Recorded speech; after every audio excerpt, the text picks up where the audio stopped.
Are the Celtics in trouble as we hit the halfway mark? They've lost 3 of their last 6 games, including a 17-point home loss to the Kings, a 13-point away loss to the Raptors, and an overtime defeat against the Hawks.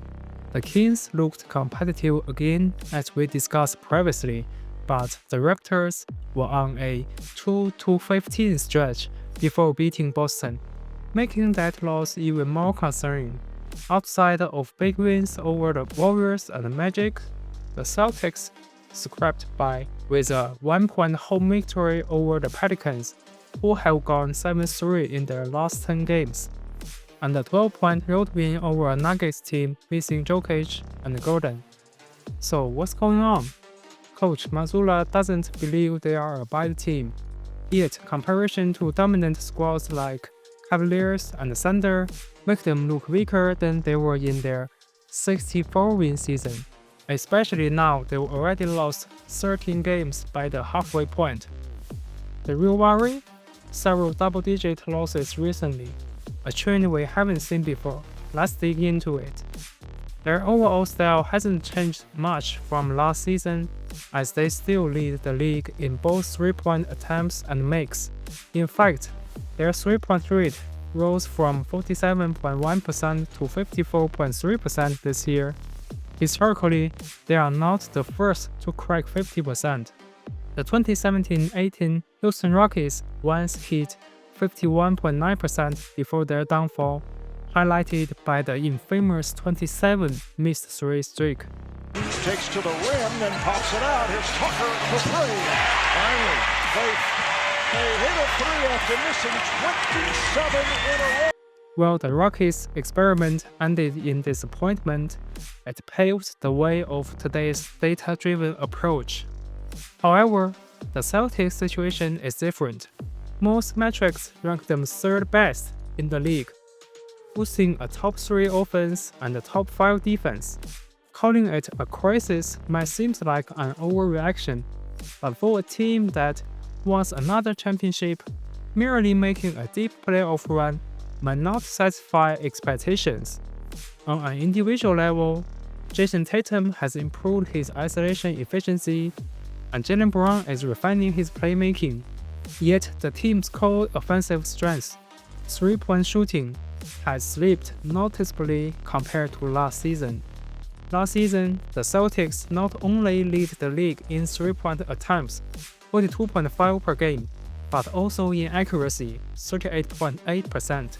However, their three-point percentage has now dropped to league average, even they are making more threes. Full affected, the increased volume is spread across the roster, but so is the decline in efficiency. Jaylen Brown from 35.4% down to 32.2%. Jason Tatum from 37.6% to 35.9%. Derek White down by 2%. Al Horford down by 6%. Sam Hauser down by 7%. Jrue Holiday down by 9%. Tatum pictured as the lone bright spot, shooting 41.5% on 8.3 attempts per game, the only rotation player above 40%. Despite continuing to generate quality looks and facing no dramatic increase in defensive pressure, the Celtics simply aren't converting those shots at last year's pace. In their recent down period around 5 games, the Celtics have hit a dismal 28.8% from 3, a complete collapse compared to earlier this season. Only Porzingis and Al Horford have maintained respectable accuracy. Meanwhile, Sam Hauser 33.3%, Tatum Pitcher 29%, Jrue Holiday 25%, Jaylen Brown 20%, and Derek White just 10% on 29 attempts are all in a collective shooting slump.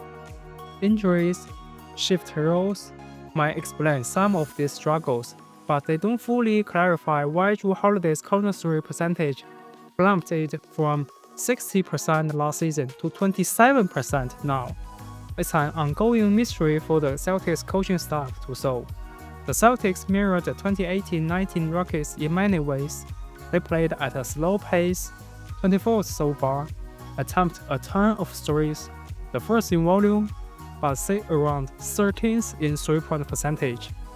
They still boast a strong offense and decent defense, yet much like those Rockets, they are pushing limits and the risks are showing.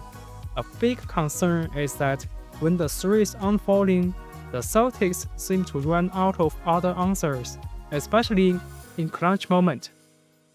Let's look at the Clippers game. The Clippers were missing Harden, Leonard, Zubats, Howell, and Batum, while Boston was without Holiday, Horford, and Porzingis. In overtime, the Celtics took 8 3-pointers, making 4 of them, plus a missed step-back jumper from Brown and 1 layup from Quetta to secure the win. But during those last 10 minutes, Boston barely tried to attack the rim. Almost every attempt was a jump shot, either 3 or a jump shot in the mid-range. Remember, there is no strong rim protector that night from the Clippers. Will that hold up in the playoffs? Defensively, the Celtics still do a great job pushing opponents away from the basket, but they are missing that extra spark. Jason Tatum looks slow on corner coverage, Jaylen Brown avoids fighting through screens, and closeouts in general are late. All signs of reduced intensity. Despite that, they are still title contenders, especially against teams like the Cavaliers or Thunder, who may not have the wins to exploit Boston's weaknesses. They won't be counted out until they are truly eliminated. Still, they need to find their edge again, whether by hitting threes more reliably, upping defensive pressure, or rediscovering their purpose. In a must-win playoff game, if their shots from deep aren't dropping, will they keep firing 50 attempts from beyond the arc, or find another way to score? What do you think? Should the Celtics be worried about anything?